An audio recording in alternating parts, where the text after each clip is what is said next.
Welcome to episode 143 of the Matty B Files. Thank you for tuning in, for hitting that play button. I really appreciate it.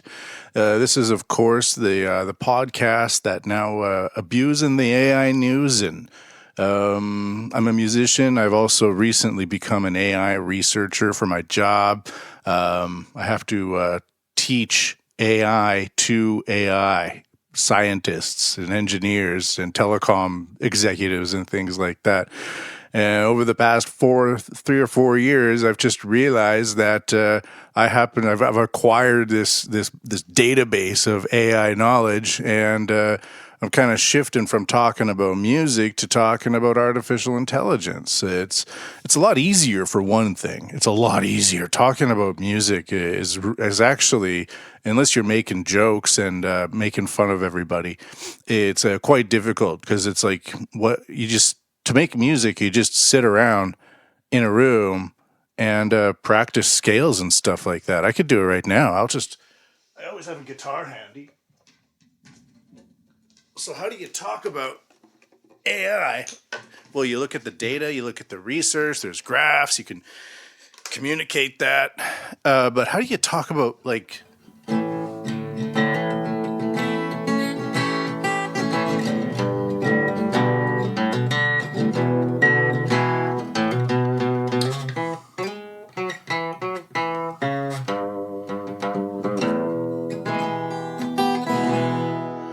How do you talk about that? I don't know how you talk about that. You're supposed to listen to it, right?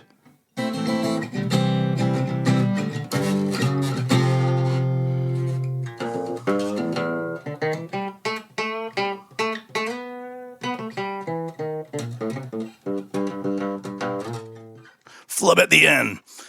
So, that's why. By the way, we got to thank the graphs for helping spread artificial intelligence. Exactly, right? So anyways, this is episode 143. And we're going to look at the heaven and hell aspects of artificial intelligence. I get really tired of the hype about AI and, like, the reference to Skynet. I put up a post up on Facebook about the new Boston Dynamics robot. You know, it uses algorithms and everything like that to keep balance.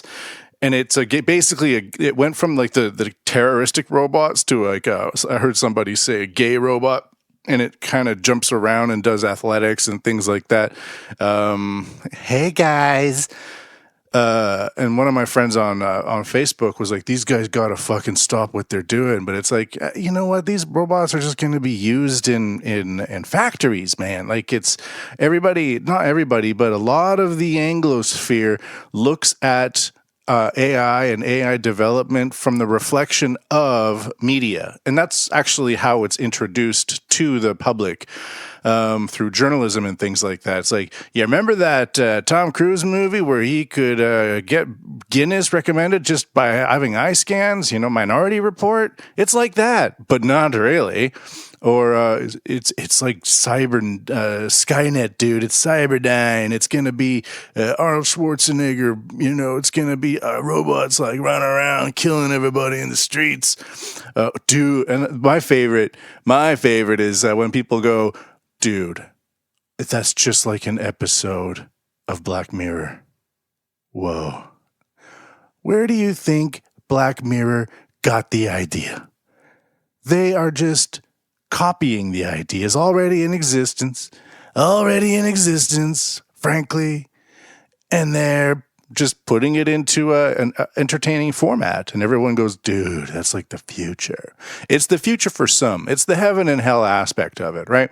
I've been using Twitter a lot recently. I like to scan it. I've like kind of blocked a bunch of people. I even blocked news agencies. Like I blocked Now This. I blocked like a lot of just even media organizations, and I'm just, if I want to go see their posts, I can go see their posts, but they don't pop up in my field. I'm following people like experts in cryptocurrency and following even like some hockey players from our youth, because I'm Canadian, and they will pop up sometimes with an old clip from an old game, and I'm like, oh yeah, that's cool. But it's also really good for referencing magazine articles, and people will, post a magazine article connected to a video or something like that, and it is a surveillance tool. But then there's the other people that have like 2,000 followers, 55,000 tweets, and they just tweet every day about Donald Trump. That's weird. I don't get it. I just don't get it. So, but it is a surveillance tool, right? Everything I just mentioned, it's like it's following people, and then they're going to say something and they're going to connect it to something else, and I'm going to go check that out. Like, it really is bread crumbling, like I'm snacking from all of these different sources and applying that into my brain. But it's an active endeavor. It's not a passive experience, or I'm not just trying to I'm going to take down this administration. You hear me, Donnie? Like those people? I don't get it. So for me, what I want to do is I just want to take the ideas I want to take the research and talk about it. And hopefully in the future, I'll get like a co-host or something like this, and even launch a new podcast, call it like the Tokyo Tech Podcast or something like that. And interview some experts and things like that. And then actually what I really want to do with these experts is I want to get them talking about AI, and then get them talking about something else. Because frequently, once these super smart brainiacs start talking about something else, they are just like they're regular sheeple. They're like, oh yeah, music, I love Taylor Swift. I've been listening to Backstreet Boys all day, or something like that. Like it really is. They are able to talk about, making Python a more efficient AI platform or something like that. But as soon as food, let me tell you, I really just like McDonald's, or like really basic. I'll get off the main footpath that they're on, and those people are dangerous.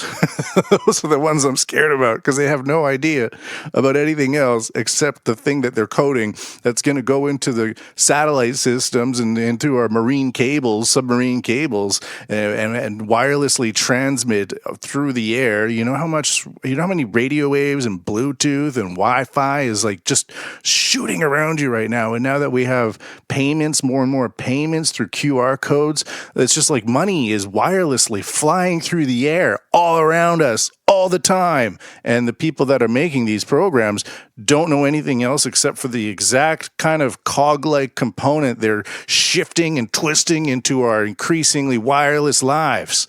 So maybe we should know about that, and not from like the aspect of, dude, it's just like Black Mirror.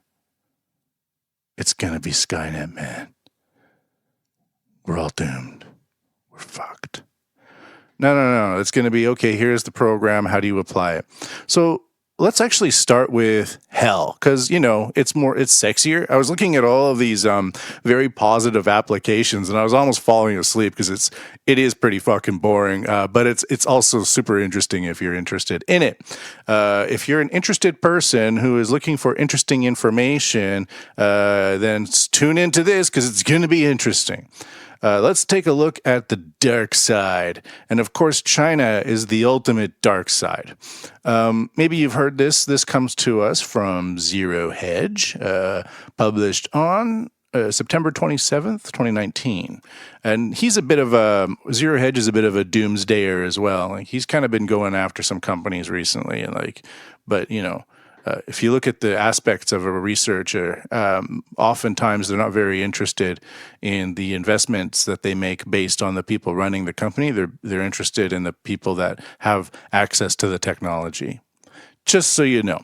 All right, so this comes to us. China unveils quote-unquote super surveillance camera that can link to its social credit system. Wow. Of course, if you don't know, China has the social credit system that monitors your actions and will punish or reward you. For example, if you sit around playing video games and only eat fast food, and it tracks you through your payment system, payment history, and GPS, you get less points. But if you go and eat healthy food with your mom, you get more points. If you have fewer points, your phone tone can change to play the deadbeat tone, and everybody around you will immediately know you suck. And it will also, of course, prevent you from flying on airplanes and other things like that. The idea is to create a society-wide way for people to move up. Upward mobility is the idea. But of course, if you post a little joke about Xi Jinping resembling Winnie the Pooh, your rights will probably be revoked in real time. Okay, China. So this is the danger, the hell. China unveils super surveillance camera that can link to its social credit system. The camera system, equipped with state-of-the-art facial recognition utilities, was designed by Fudan University and Changchun Institute of Optics, Fine Mechanics, and Physics of the Chinese Academy of Sciences. Notice how China is really developing its own shit now. They've funneled all of the world's technology through Hong Kong, piled it up behind a super advanced firewall that no one can penetrate, and then basically the Chinese government assembled millions and millions of engineers and gave them hundreds and hundreds of billions of dollars and said, have at it, boys and girls, make it happen. The designers claim that the system can detect and identify thousands of human faces or other objects in real time and instantly locate specific targets in environments such as crowded stadiums. Of course, it would work at protests as well. Interestingly enough, the Chinese government is also developing racial recognition where it can identify you by race. And they're, of course, worried about the Uyghurs that sometimes, we all know that they're in internment camps now, and that's no good. But there's the worry that if 9 or 10 Uyghurs attacked a stadium full of people, they might be able to blow something up. But if you have racial recognition, you'd be able to trace the Uyghurs in the stadium in real time. And if they started running towards the target at the same time, you would be able to deploy your security forces to interrupt them more quickly. So it's kind of like predictive crime. It's like that movie with Tom Cruise. Yeah, you want a Guinness? The designer suggested that police could set up the camera system in the center of Shanghai and monitor the movements of crowds while cross-checking the images with medical and criminal records. Ling Dangduang, a professor. I love how you could just make Chinese names whatever you want. Qin Chong Wong Chong, a professor at the National Defense University of the People's Liberation Army in Beijing, told the Global Times that the system could, quote, very easily be applied to national defense, military, and public security, end quote. Could, quote, very easily be applied to national defense, military, and public safety. Technology like this in the hands of the communist Chinese authorities who already operate citizens' social credit system does not bode well with the privacy rights and freedom. The social credit system, which rewards good behavior, is currently using a vast network of over 200 million surveillance cameras as well as other tracking tools. However, the 500 million pixel super camera would take surveillance capabilities to a different level. Scientists noted that the current crop of cameras are able to monitor thousands of people at once. The data from the video will be fed into a pooled data set combined with AI processing can generate tools for social control, including tools linked to the social credit system. Not good. Not good at all. That is terrifying. It is super terrifying. There's also gait recognition where the cameras can understand your gait pattern. And the whole point of having the AI computers attached to the cameras is that the AI converts its understanding of the pixel through image recognition and converts the recognition of the pixels basically to a code. And that code is contains a very small amount of data, which is then very easily uploaded to the cloud and downloaded to an official's security camera, and then they can access the camera remotely, which then I believe would probably increase bandwidth in the system. But you don't have all of the cameras transmitting all of the camera feed into the cloud and internet at the same time because it would take up too much bandwidth. But if you could codify actions and behaviors and races and genders and things like that, or if it finds your identity and then the security operations center has the information on site about you, the camera would be able to find you in real time, and then the security operations center, somebody there, would be able to access your file and then open it up there. So it's a really interesting way of managing data by converting as much data, visual data, into code, and the code can then matrixly, right? Yeah, good use of matrixly. The code could matrixly maneuver through the system to the desired point. And of course, you could automate a response, or the police would be able to find you more quickly. So, again, I think I've mentioned this before, but if you had an airport, this might make sense. Or if you had a department store, this might make sense. Or if you had schools, this might make sense because you'd be able to prevent school attacks and shootings and stuff like that. But at the same time, you just give the technology to somebody else and they'll turn it into an entire surveillance system. Now, even so, that's bad enough. So let's say that you're crossing the road in China and then it's illegal to do so, and the camera finds you doing that, and then it takes money automatically out of your digital wallet, like in real time. So you don't have to, the government doesn't have to publish papers and send it and mail carriers and all that. It just gets automatically pulled out from your wallet. And there you go. You've paid the fine. You're off on your merry way. You could imagine like a country like Japan and Shibuya. There's the famous Shibuya crossing, and pedestrians are always making it across the crosswalk too late. If you set up a bunch of facial recognition cameras there and accessed people's wallets remotely, you'd be able to make $1 billion a day just on people walking across the street at the wrong time. That's actually a very convincing argument for government, right? The jaywalkers fund the city, by massive amounts of people crossing their crosswalk at the wrong time. Good luck to that. So, but going even darker into this idea is artificial intelligence hunts people in China for organ trafficking. And I think this article is trying to say that it's good, but, thinking about the heaven and hell aspect to it, or two sides of the same coin, or kissing someone in the asshole, or licking their face with a shitty tongue, we can see that these applications really do flip on each other's bums really easily.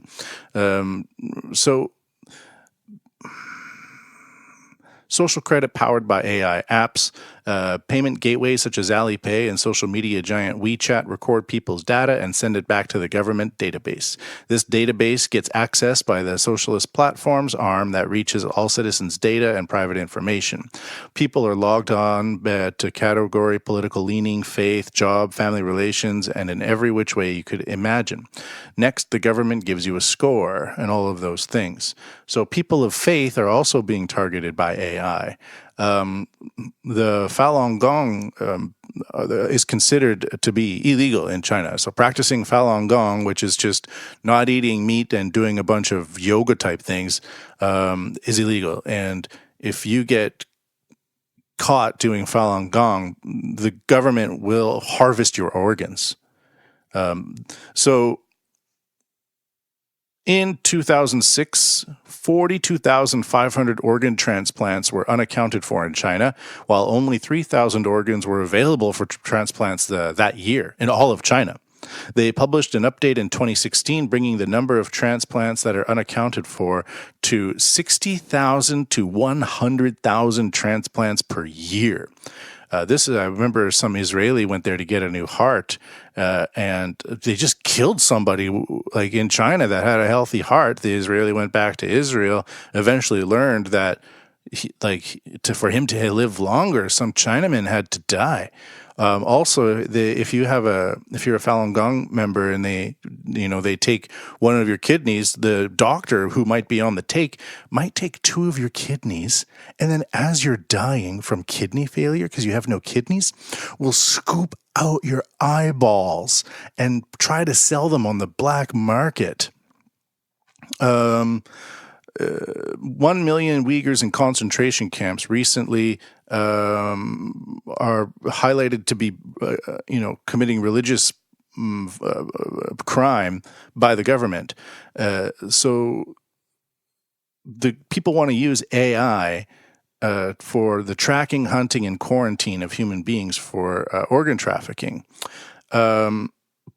So on one side, you can try to use AI with data location to try to block organ transplants from happening by, say, understanding where the Uyghurs are, and if they're taken, or the Falun Gong, and if they're taken to a remote location, you'd be able to see them.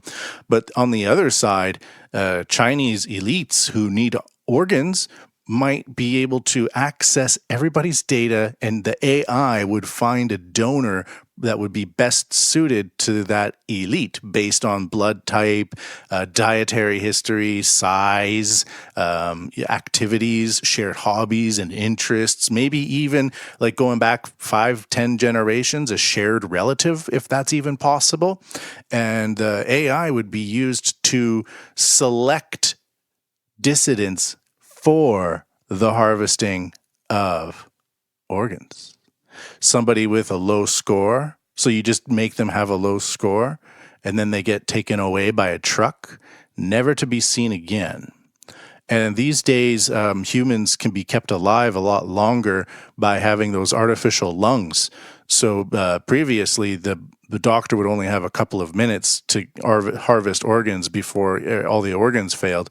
But now with fake blood circulation and fake lungs, people can be kept alive a lot longer, which makes their organs more valuable. So you just keep the dissident alive longer as you're scooping out their eyeballs and harvesting their organs, all with the help of AI. And then people who need the organs can be connected to each other through AI placement programs. And you don't need to have a secretary organizing all the donations, because the doctor can just take a picture of the organs, and then through image recognition that can be uploaded into the cloud. And then based on people offering price and where they are, they can be found by AI route and optimization recommendations. And then people who've been abusing their bodies their whole lives can just get new livers and new kidneys, new eyeballs, new hearts, all because of this AI credit system that can also track people with cameras and also understand what kind of political affiliation they have with genetic background. My assessment is that is a type of hell. That's a hell. That's hell, dude. I was in China in May of 2019, and I was in Beijing, and it was actually really nice because it was May Day, the Workers' Day, so there was a lot of people just enjoying their lives. Like, most of China is just people enjoying their lives. But there's these programs, because there's not a whole rule of law. They don't have these concepts over there. It's just rather chaotic, and as long as you're making money and you keep your political thoughts on the down low, and you don't attract attention to yourself, I hear you can just pretty much do whatever you want. So there we go. I've been listening to this type of information for so long, I'm kind of cold to it. But I always think about the guy just strapped to a medical lab somewhere, and somebody takes out one of his kidneys, and he's like, oh my God, they're stealing my kidney. And then they take the other kidney, and then they clip out your other kidney, and your eyes are like, what's happening? And then the doctor is like, now let's take his eyes.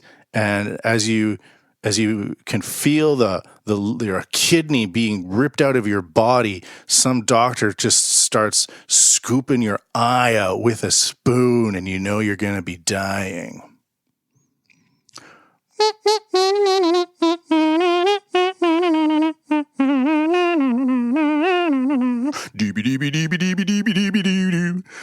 So let's go to heaven. You guys want to go to heaven? So as you can see, it's not, the AI isn't actually doing the killing, right? It's not automated. It's not automated murder. It's making murder just way more efficient. It's making organ harvesting way more efficient. So let's take a look at, this comes to us Nippon News, and this is just a very short little business release. Self-driving bus, yeah, self-driving tits. Self-driving bus field test in Japan. August 21st, 2019, Fujisawa, Japan. An autonomous driving bus runs alongside the Katase Enoshima beach at a press review in Fujisawa in Kanagawa Prefecture. Kanagawa government, Odakyu Electric Railway, and SoftBank's SB Drive started a field test of the autonomous driving bus service between Katase Beach and Enoshima Island through the end of this month. And that's it. So this bus, bus drivers are dicks. I don't like them generally, except if you're a bus driver listening to this podcast, in which case you know what I'm talking about. Most bus drivers are dicks. So this is a tie-up. This is kind of an interesting aspect of AI, is that it's connecting people across software that used to be competing against each other through hardware. What I mean by that is the AI is connecting cross-platform connections. So we have SoftBank, which is a telecom company, operating with Odakyu, which is a railway company, to create a bus, a self-driving bus, to go along a pre-planned route, like a tourist route, on an island in Japan. And that's it. And this is cross-collaboration. If the bus is on a route and it's not too busy and the roads are very straight, it's actually not too difficult to automate. You can put stopping sensors, which detect if people are there, have a person in the bus in case something goes wrong, and then you don't have to have a bus driver hire somebody to do a really boring job. Just getting on a bus and driving from a station to like a popular tourist spot, basically in a straight line, is not a good way to live. And so if that can be automated, why not? It's basically like a train almost. And if the public safety is quite good, wide sidewalks with high guardrails so people aren't running across the streets at all times, then yeah, I think that's cool. So this isn't, for me, it's just an application to make things easier for people. It's not going to be driving at 900 miles an hour. It probably it can be programmed to not even go above 50. Hopefully, though, the security is good so that some bored Russian teenager doesn't come over here, hack it, and start playing malarkey with the transportation network in Enoshima. Another one is artificial intelligence is going to control on-demand bus services in Japan.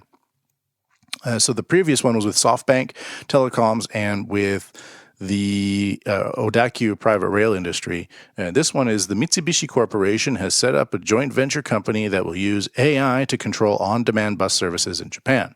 The new company, called Next Mobility, has been established by Mitsubishi and the Nishi Nippon Railroad Company, a major Japanese bus operator. So there we go. It's quite common for railroad companies to then have bus companies and taxi companies and even grocery stores, supermarkets, flower shops and things like that.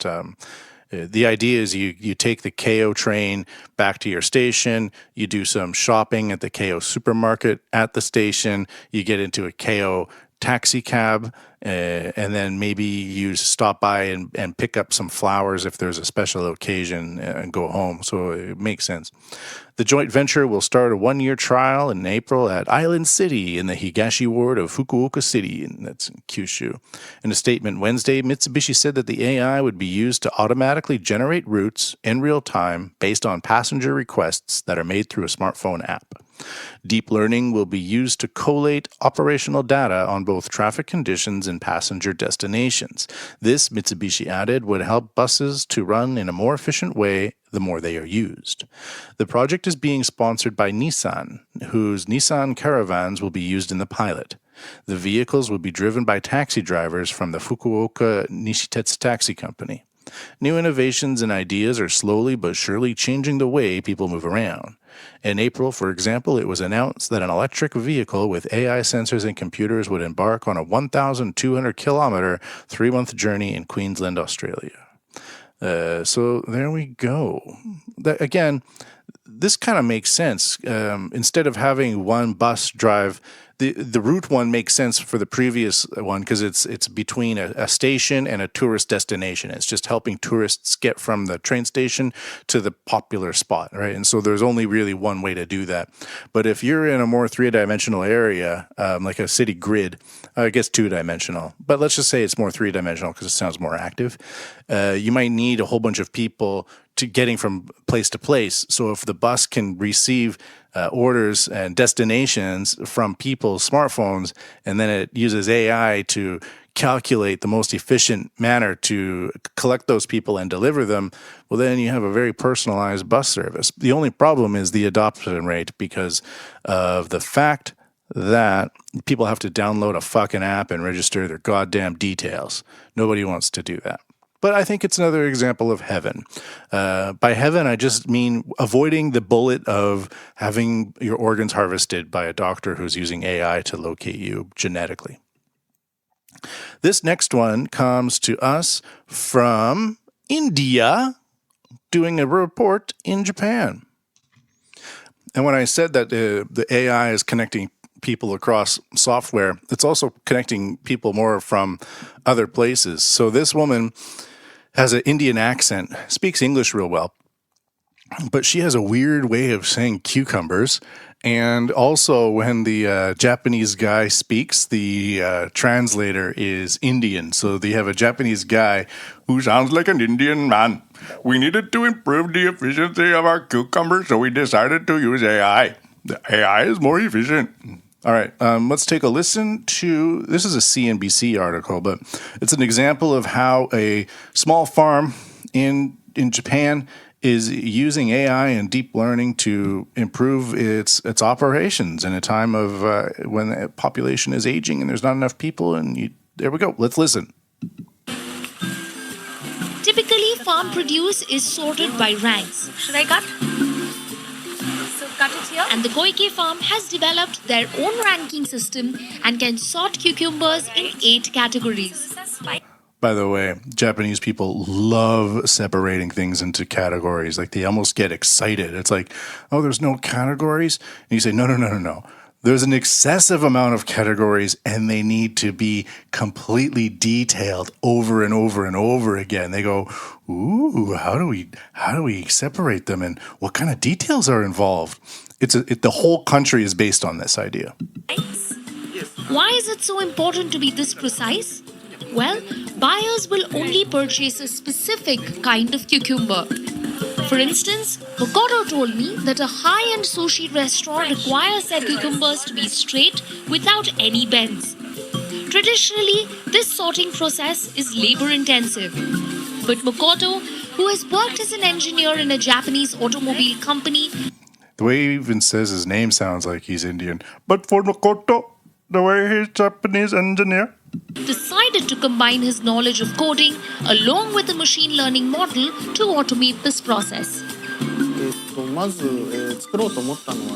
This is a very time-consuming and manual-intensive work to sort out cucumbers, and I want to make it efficient. I decided to use AI TensorFlow so that we could decide on the rank of cucumbers based on their quality by taking images and running an image recognition. TensorFlow collects data and then decides which rank the cucumber belongs to, so the overall sorting becomes more efficient. At least he knows how to say cucumber. It's a price cucumber. So Makoto's model is trained on thousands of images of different types of cucumbers and uses image recognition to classify these cucumbers accurately into ranks. While sorting is only one part of the process, going forward, Makoto's vision is to use AI to solve many other problems on his parents' farm and optimize the process of even providing water inside the greenhouse. What Makoto is doing on his parents' farm is just an example of how an individual developer can use AI in a small family business. Using AI as a tool in such a way is particularly relevant for countries like Japan that are grappling with an aging society. And there we go. And that's a report on the AI cucumber to make efficient farming in not in India but in Japan. We like to have more efficient cucumber. We need 8 different types because sushi restaurants will not buy them. Now I sound like a cartoon character. Sorry, you might think that's racist. I used to have to transcribe a lot of Indian news reports for a previous job I had. And sometimes their English is some of the best English in the world consistently. But sometimes their accents were so hard. The only way I could make accurate transcriptions was to try to copy how they sound and like listen to myself sound like them. And so it wasn't like a twofer, it was twofold. It grew twofold in the last year. It grew twofer? That's like a Canadian booze term. He can't be saying twofer. It grew twofold in the last year. And we cannot have people traversing and traveling and crisscrossing the patterns. Okay. Good English. Anyways, so there we go. It's just a farmer who has old parents, and he's using his coding skills and his engineering skills to more efficiently collect his cucumbers together and get them to market in a more rapid and efficient manner. So there we go. I haven't been doing a lot of accents recently, and it really is that kind of use it or lose it type of thing. Anyways, that's neither here nor there. And here's another one that's kind of where people poo-poo something at first, but then it becomes better over time. This comes from the Nuclear Regulation Authority, called the NRA in Japan. The Japanese people don't give a fuck about what other people call their shit. There's a construction company here called KKK. Sometimes you're just walking down the road and a big truck comes by, KKK. It's like, whoa. Do people know what that means?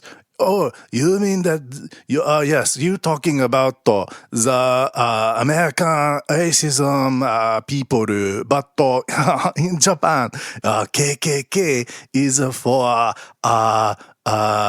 making a new building. You're like, okay, no, not the KKK. Why do you call it KKK? KKK is name. The Nuclear Regulation Authority, NRA, has begun to use AI for automated transcriptions of its private meetings that are held with electric utility representatives in the course of safety screenings and other processes. While members of the public only had minimal access to what were discussed at such meetings in the past, from April 8th, they were able to see the entire text on the NRA's website. Freedom! This policy change, implemented in response to a call for increased transparency, is attracting attention as an attempt to improve the way administrations disclose information. The minutes of the first meeting released on April 8th were for an interview on the Takahama nuclear power plant conducted on April 2nd that lasted about 4 minutes. Annotations of the text explained that the record was a direct result of an automated transcription and that the statements had not been confirmed by their speakers. However, there were some setbacks with the use of the new technology as the AAI mistranscribed from 75A to 100A as from 75 yen to 100 yen. 75円から100円まで from 75円 75A. Okay, and there were shortcomings. For example, it said いただないてあった as we have received it. いただいてあった. So it mistranscribes something. Furthermore, nonsensical phrases had crept into the text due to noise, short responses, and stammering. However, the general outline was understandable. Sometimes people in Japan stammer. I had this one guy I gave him like some minutes to research about autonomous driving laws in Japan. And he researched for 6 minutes, and he just kind of looked at me and said, And I got angry. I was like, what? Did you do any research? What were you doing for 6 minutes? Were you just looking at cat videos? He kind of got angry as he left. He wasn't angry, but he looked at me like, you're kind of being mean. I'm like, yeah, why don't you do your fucking research? The NRA has been disclosing image recordings of and minutes of its official meetings and press conferences in principle, but it only released an overview of private interviews due to funding and labor limits. But it decided last December to disclose the entire record of closed meetings in general, as members pointed out that such meetings, conducted about 4,800 times a year, adding up to at least 10,000 hours and at least 10 times the amount of official conferences, served as actual prior consultations. The AI can now transcribe difficult technical terms and abbreviations as it learned the minutes of meetings over the past 3 years. So the technology improves over time. So at first you poo-poo it, but at 3 years later, it's one program can transcribe 10,000 hours of nuclear presentation data and then just upload it to the internet where anybody can access it from any device. That's genius. YouTube is also really good these days for its translator in real time. Sometimes it's good at predictive transcriptions and the accuracy, and it even understands company names now. Like if you say WeChat, let's go for a chat. Yeah, we were chatting. It will understand that WeChat is a company and we were chatting is not a company. It's grammar. So like a billion videos are watched every month. So YouTube is able to pretty much accurately transcribe in English, let's say 750 million videos every day. Good luck doing that with people, by the way. They'll go crazy. Remember those news videos, news reports where the transcription was in black for the blind, and it would be like 5 to 10 to 15 seconds sometimes delay from the point that the reporter was speaking. But now with just AI analytics, predictive things, and most people speak in patterns anyways. So once you learn these patterns, it's pretty easy to predict what somebody's going to say. Like if I say, not only is it A, but also it's B. Like these things are not original thinking. So after a few years of learning and relearning, these AI programs are doing a way better job than humans ever could. Although mistranscriptions will be included, some parts of the text will be deleted upon review, including information that needs to be kept secret for safety reasons, like fault lines. For this reason, the text will be released about 1 week after the private meetings, just like other official minutes of the meetings. So again, who knew that AI transcriptions would make the nuclear industry more open to the public? Granted, they're not releasing all the information, but it makes sense why they wouldn't. But it would also provide the public with more options regarding understanding what the nuclear companies are doing. Yeah, you got to understand, like I you look at companies like Google and you're like, well, why can't you just have better facial recognition for black people? You're Google. But maybe Google doesn't have like a lot of official document data from Africa or something like that. Or maybe the governments in Africa don't have a set way to take pictures of their citizenry. So the AI doesn't have good enough data set at the beginning. And same thing with these nuclear agencies. Maybe they're not interested in transcriptions. They're trying to build nuclear reactors. And it's like, who's going to be the guy who writes everything down? Nobody wants to be that guy. So you automate the job. Now it does it for everybody. It's taken care of, and nobody has to worry about being demoted to a transcriber whose transcriptions will never be read, but are there in case necessary. So that would be a horrible feeling where you spend all your life taking down notes, nobody reads them except for a few people, and that's your job. Congratulations. But if it's automated and uploaded to the internet, and anybody with a device, if they're interested, can go and access it, why not? So that's kind of the interesting aspect of what's being said, what's being done here. How gaming technology may help taxi drivers in Japan. This is another example of heaven. And of course, when I say heaven, I mean not being strapped to a medical table with a doctor using AI on your genealogy to rip organs out of your body and sell them on the black market to Jews. Tokyo, Japan-based DNA, I can't know how to say it's like a D, capital D, smaller case E, capital N, capital A, has developed a program to direct cruising taxi drivers to streets where they are most likely to find customers. This sounds like it's gay. Cruising taxi drive customers. The platform differs from other technologies that aim to connect drivers and customers because it provides personalized verbal guidance as a lifelong time cab driver was giving advice on where fares are likely to be standing and what rival drivers may be doing to get there first. What that just means is that there's a database and it kind of understands peak times, peak hours, where people are. Cops have been using this type of thing for years. DNA developed the app from its experience running multiplayer online video games in which each player responds to the actions of others who are constantly moving. In addition, the DNA program draws on data from partner companies about nearby taxis to make rapid judgments tailored to a specific driver that can be updated quickly, said DNA engineer Kazutaka Era. Quote, making sure it's reliable and timely, even when the number of vehicles wanting to receive the data increases a lot. That is what the game companies do when running online games. So, yeah, it's just, again, it's not a hellish thing. It's trying to help cruising taxi drivers, pick up customers. And there you go. So all of these things, they don't sound like horrible aspects of this AI horrible universe. However, the Ring, it's an Amazon-powered app. Police departments are trying to tap into Ring camera security networks. They say it's to find criminal behavior, but what if they're just trying to track you? Maybe you stumble home, they can understand if you're drunk.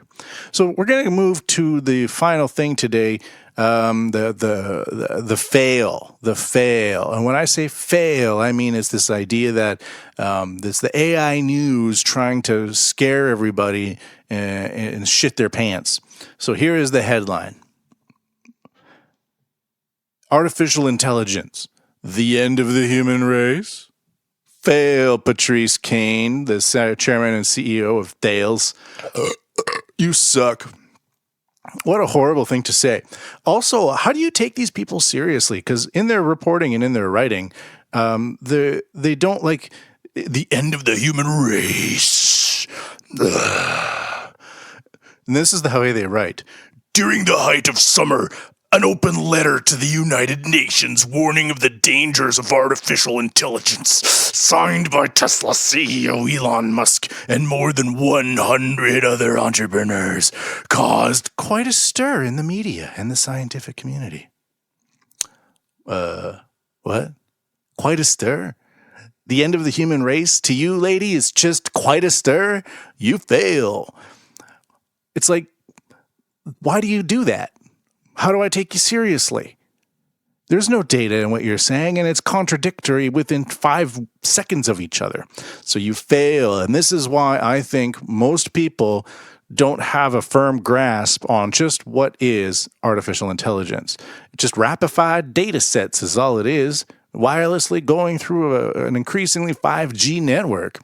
And the way it's applied, it could be applied locally to help your cucumbers, or it could be applied nationwide to help elites genetically track very, very healthy organs and then kill people for money.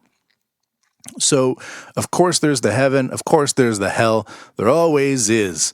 But from today, and I think the reason why the heaven isn't really focused on a lot, it is quite boring. It's just like, oh, it's a self-driving bus that takes tourists from the station to like a small island, and it's basically a straight road, and there's not a lot of people on it. Okay. Sure. Oh, it's just like this platform where the people who want a bus ride can just apply, and then the bus will come to them and pick them up and take them a few blocks over. Oh, okay. Oh, it's just a guy that like uses some image recognition on his cucumbers so that he can sort them more easily and sell them, the straight ones to the sushi chefs and the bendy ones to a juice company. Ah, okay. Oh yeah, they just copied some like online game players' activities and are trying to see if it works with taxis to find drivers, connect drivers to customers. That sounds a bit strange, but all right, sure, why not? The police departments are trying to access networks of people's smart cameras that is owned by Amazon, and all of the information is stored in the Amazon cloud, which will be developing the cloud for the CIA. And all of these officers want to basically track communities in real time. Whoa, are you sure about that? That sounds a bit crazy. So the hellish aspects of this thing are just so insanely bizarre. That's an easy thing to report about, because who wants to report about cucumbers and tourists on buses? It's just not that sexy. But it's way sexier to be like Elon Musk, end of the world.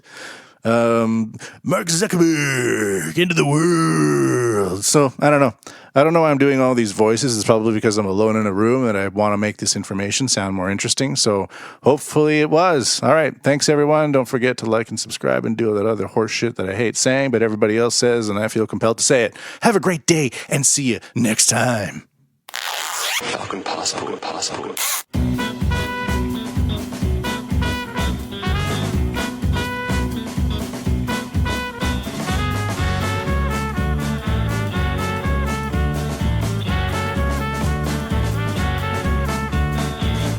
Slide the car into the gear. Won't be doing much different this year. Take the corners nice and steady. The first a Mickey and then a Larry. Distant spices roll around my mouth. Memories of these take the mind down south. Beneath the waves of their lava pages, across the toilets in a broken English.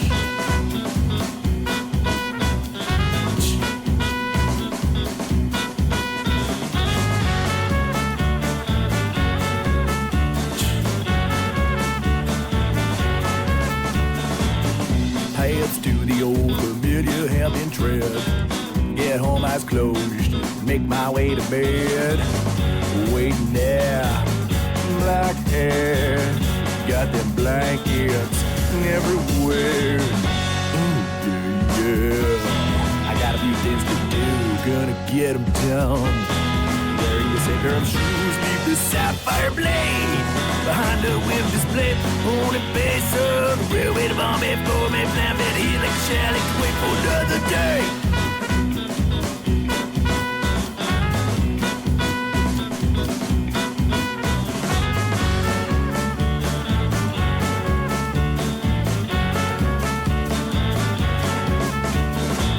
Roll out the tops, sit in the parks. Off the Penguin Parade disembark. Open up some containers. Oh, those masterful animal trainers. In the city ain't got no place for cat. Pay no mind, replace it with a plant. Veranda herbs and their patio spices. Across the calls of their motorcycles and oh yeah. I got a few things to do, gonna get them done. Wearing the same pair of shoes, leave the sapphire blade behind her in a display. On the pace of the railway to Bombay for me, flip in a helix, shall wait for another day.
Yeah, wait a bomb, they can wait. Can't wait for another